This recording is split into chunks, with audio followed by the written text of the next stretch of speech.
What if I told you that the person who walked free from one of America's most horrific family annihilation cases might have known more than she ever admitted? What if evidence was systematically erased before investigators could examine it? What if justice was traded for convenience and 7 years later, the cracks are finally beginning to show? Before we dive deep into this chilling investigation, let's take a moment to remember the innocent lives lost. Shanann Watts, Bella, Celeste, and baby Nico, who never got the chance to take their first breath. These weren't just names in a headline, they were real people with dreams, laughter, and futures stolen from them. Type Amen in the comments if you're praying for these precious souls and their grieving family tonight. And hey, I want to know where you're watching from. Drop your city and country in the comments. Let's build a global community of truth seekers together. Whether you're in Lagos, London, Los Angeles, or anywhere in between, let me know you're here. Now, let me tell you something personal. My name is Liam Oliver and I'm a crime analyst, but this work isn't just professional for me, it's deeply personal. I lost 2 of my own children to murder. That tragedy could have broken me and some days it almost did. But instead of letting the pain consume me, I channeled it into purpose. Every case I investigate, every document I file, every FOIA request I submit, it's for them. It's for every victim who can't speak for themselves anymore. This work is exhausting. The traveling drains you. The court documents blur your vision after midnight. The FOIA requests get denied and you have to start over. There are days I want to quit. Days when the weight of it all feels unbearable. But then I remember, these victims are somebody's children just like mine were. And if I don't fight for them, who will? Alright, let's get into this case. By 2026, something disturbing begins to surface in Weld County, Colorado. A case that was sealed shut 7 years ago is starting to crack open again. The name at the center of this controversy? Nichol Kessinger. She was never charged. Officially labeled a cooperating witness. Quietly shielded by what many suspect was prosecutorial immunity, though it was never formally documented. Here's what bothers investigators today. On the very morning Shanann Watts vanished, Kessinger reportedly pushed Chris Watts to delete his entire Facebook history. Not days later. Not after his arrest. That same morning. This wasn't panic. This was calculated. This was someone who understood digital footprints and wanted them erased. So the question evolves. We're no longer just asking what Chris Watts did. We're asking whether a legal arrangement made in haste can survive mounting evidence of possible obstruction. What you're about to hear comes from pulling apart police reports, forensic timelines, witness testimonies, and digital evidence. Piece by piece, fracture by fracture. We're reopening the files from 2018, not to relive the horror, but to examine a legal outcome that never truly settled. The immunity shield. Inside Colorado's criminal justice framework, District Attorney Michael Rourke's swift plea deal with Christopher Watts has long been defended as practical efficiency. It saved taxpayer money. It spared the victims' families from enduring years of graphic testimony in open court. It brought closure quickly. On the surface it worked. Case closed. Sentence final. Justice served. But speed always leaves something behind. In this case, what got left behind was a legal shield so effective that it followed one person out of the interrogation room and into 7 years of public silence. Nichol Kessinger. This was a woman intimately entangled with the man who confessed to murdering his pregnant wife and 2 daughters. A woman extensively questioned by law enforcement. A woman who walked away without charges, without publicly disclosed conditions, and without ever being required to answer for decisions that continue to haunt everyone who examines this case closely. Every cooperation deal hinges on one foundational principle: full truth in exchange for protection. The system can tolerate uncomfortable agreements, but only if honesty remains intact. The moment that honesty fractures, the deal itself becomes unstable. And when we line up Kessinger's sworn statements against recovered digital evidence, those fractures become undeniable. She told detectives she had no idea Shanann Watts was pregnant until the case went public. She portrayed herself as deceived, emotionally manipulated, completely unaware of Chris Watts' true family situation. But recovered Google searches tell a different story. Weeks before the murders, she was searching for Shanann by name. She was digging into Chris's family details repeatedly. These weren't random curiosity clicks. They demonstrate awareness at a time when she later claimed complete ignorance. This isn't a memory lapse. This is a contradiction. Deleted data becomes recoverable. And the officials now reviewing this case aren't the same ones who negotiated its original closure. Community investigators and independent legal scholars are assembling arguments focused not on relitigating murder, but on obstruction. Digital evidence destruction isn't just an emotional accusation, it's a statutory offense, and it demands scrutiny regardless of who benefits from silence. This is where the legal shield begins to fracture. Not because anyone claims Kessinger committed murder, but because the integrity of the original investigation itself is now in question. Each newly examined detail widens that fracture. Not enough to declare guilt, but enough to demand answers. The question isn't whether the case ended quickly anymore. It's whether it ended honestly. And whether, in the pursuit of efficiency, the system accepted an incomplete truth and called it justice. The 111-minute phone call. To understand how much may have been concealed, we need to slow down and return to the night of August 12, 2018. This is the critical window where an ordinary evening quietly collapses into catastrophe. The line between before and after dissolves here. And at the center of that collapse sits one event that has never been adequately explained: a phone call. 111 minutes long. Between Christopher Watts and Nichol Kessinger. In her official statements to investigators, Kessinger described the call as unremarkable. Normal conversation. Talk about feelings. About the future. About what life might look like once Chris was free from his failing marriage. On paper it sounds almost mundane. But when you place that description next to what happened only hours later, the explanation begins to buckle under its own weight. This wasn't a casual check-in. This was the longest recorded call between them. It happened on the final night Shanann Watts was alive. And it happened at a moment when every decision carried enormous weight. Behavioral analysts reviewing the case years later are left with one blunt question. How does a couple in the most emotionally charged phase of an affair spend nearly 2 hours on the phone, on the eve of a family annihilation, without discussing conflict, fear, logistics, or consequences? There's no recording. No transcript. Only metadata. Duration. Timestamps. And the silence that follows. When investigators examined phone data, they noted unusual activity that night. Chris Watts' phone remained stationary at the house on Saratoga Trail. No movement. No travel. But Kessinger's device told a different story. Her phone showed repeated data activity. Map access. Location queries. Searches tied to oil field sites. And one name appears that would later define the crime scene. Survey 319.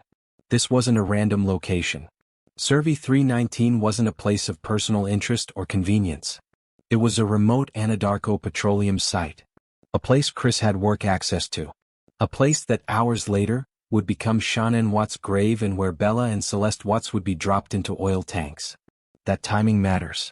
The question is straightforward but deeply unsettling. Why would an administrative employee late at night be checking the coordinates of a remote oil site she had no professional reason to visit? Investigators noted the activity. It exists in the case file. But the momentum of the investigation, driven by Chris Watts' rapid confession, meant certain threads were never pulled hard enough to unravel.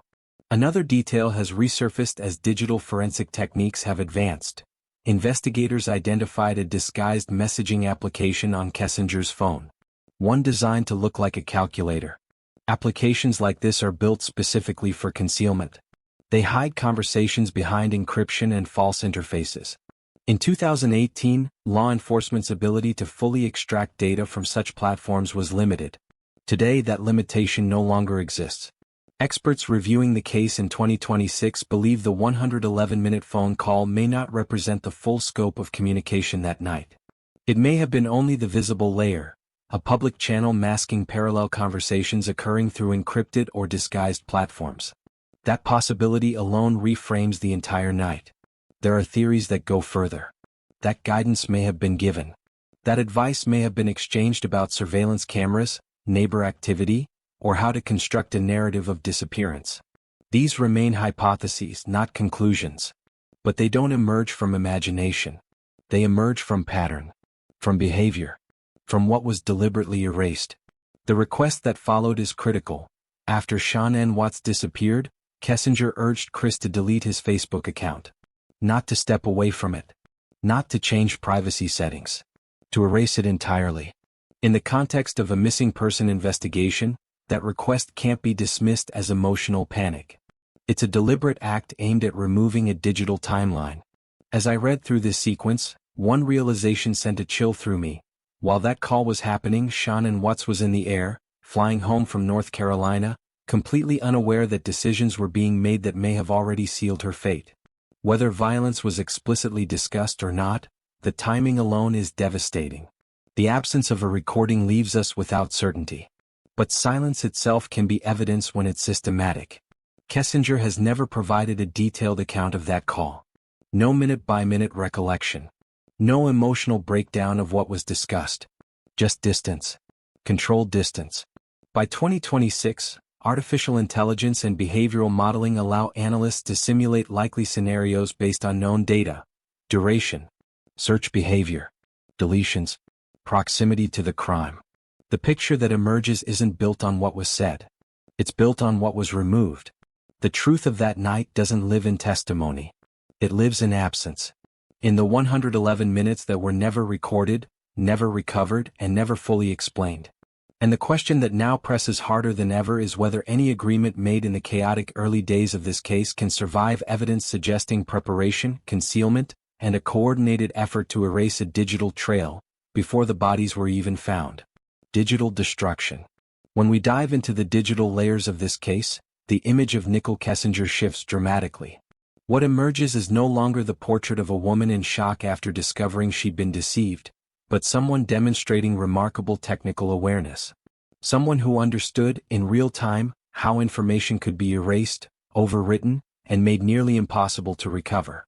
The investigative files capture a detail that still reverberates years later. Within hours of Shannon Watts and her children,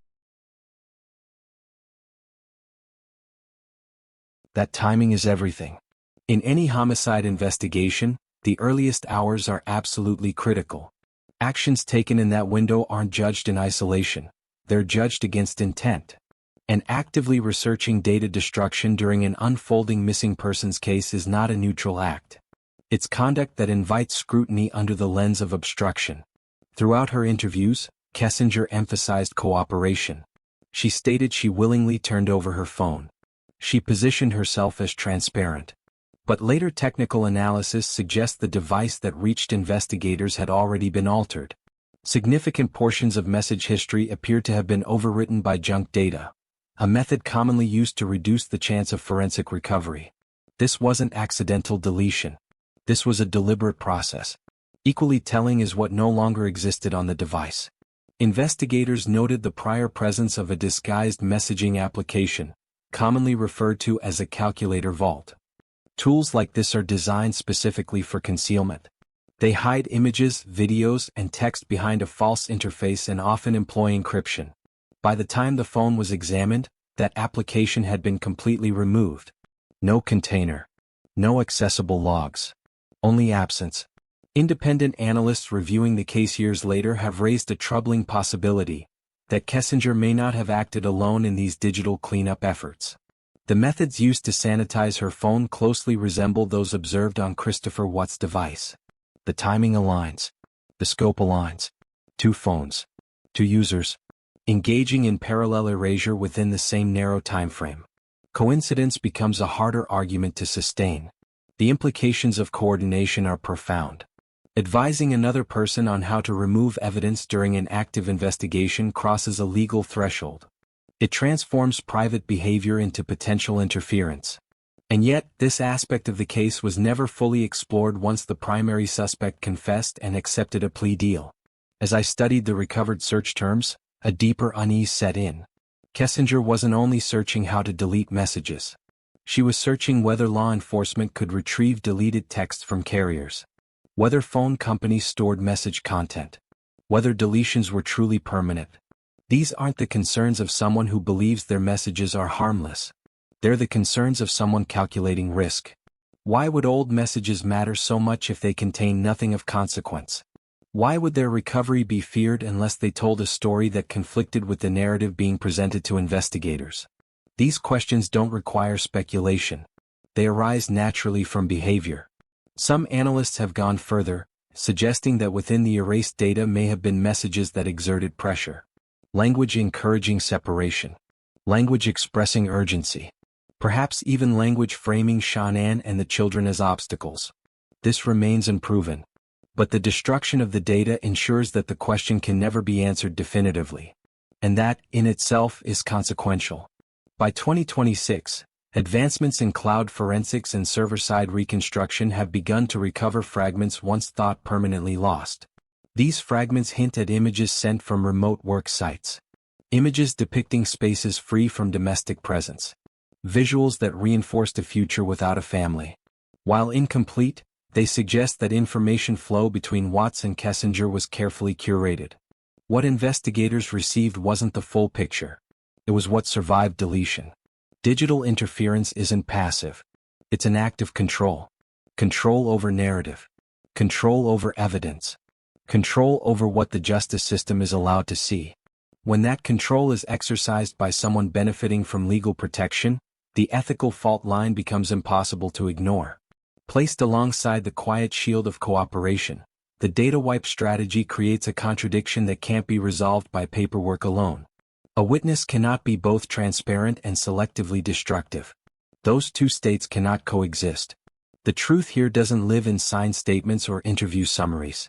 It lives in the empty spaces, in the messages that no longer exist, in the applications that vanished before forensic imaging could begin, and in the deliberate decisions made at the precise moment when preservation should have been paramount.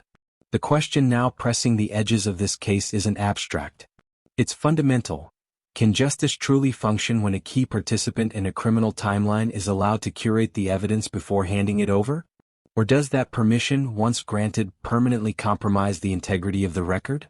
In this case, the most revealing evidence may be what was never allowed to survive. Christopher Watts behind bars. While Nichol Kessinger continues to exist behind layers of legal distance and anonymity, Christopher Watts faces a reality no agreement can soften. Inside Dodge Correctional Institution in Wisconsin, the punishment is no longer abstract. By January 2026, the atmosphere around him reportedly shifts from cold isolation to something far more immediate: pressure, surveillance, fear. According to internal accounts described by corrections observers and letters attributed to inmates, Watts becomes a marked man. The threat is no longer whispered. It's felt. Within prison culture, certain lines are absolute. The killing of children. The killing of a pregnant woman. These acts place an inmate at the lowest possible tier. There's no rehabilitation narrative that counters that. For years, Watts survived by staying quiet, avoiding visibility, relying on administrative separation. But separation doesn't last forever. Information leaks. Stories travel. And once details circulate, they can't be pulled back. Some accounts suggest that graphic elements of the crime, long sealed from the public record, made their way into the inmate population. How that happened remains unclear. What matters is the effect. Outrage hardened into hostility. And hostility in a closed environment becomes danger. The anger wasn't only about what he did. It was about how he tried to save himself afterward. The early attempts to blame Shanann. The shifting stories. The perceived cowardice.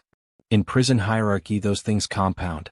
By early 2026, institutional reports describe Watts displaying escalating anxiety. Medical logs note repeated complaints of chest pain and breathing difficulty. Requests for emergency evaluation. Requests for transfer to medical health. I remember pausing when I read through these reports. Not out of sympathy but recognition. This is what a life sentence actually looks like when the paperwork is done and the door closes. The punishment doesn't end. It deepens. The connection between Watts' current condition and the unresolved questions surrounding Nichol Kessinger lies in a subtle but important shift. In earlier correspondence, Watts spoke of Kessinger with reverence. He protected her. He echoed the narrative that she was unaware, uninvolved, misled. That tone doesn't hold in more recent letters. The language changes. Frustration surfaces.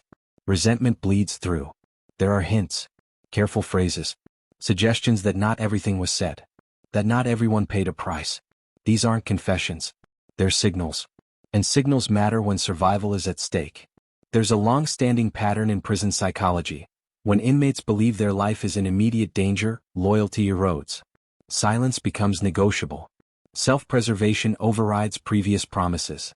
Some analysts believe Watts may reach that threshold by the end of 2026. Faced with the prospect of violent death inside, he may decide that the only remaining leverage he has is information. Whether that information is truthful, self-serving, or distorted by fear would be a question for investigators. But the potential exists. And it's not theoretical. Inmates have turned before. Deals have been reopened before.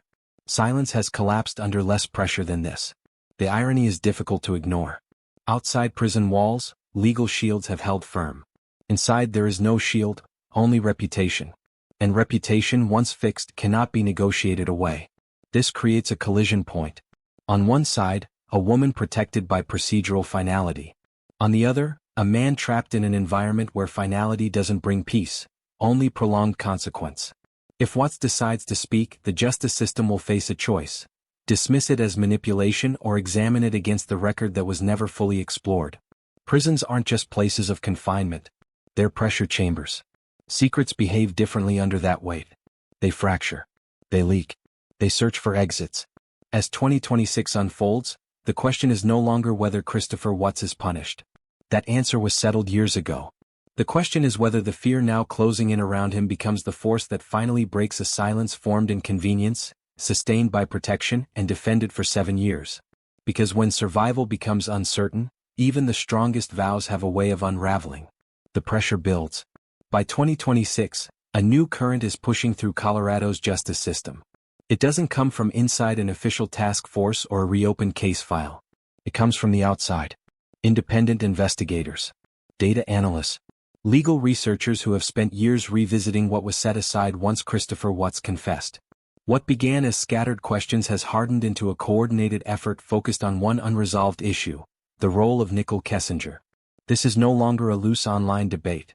It has become an organized campaign of analysis, documentation, and legal argument.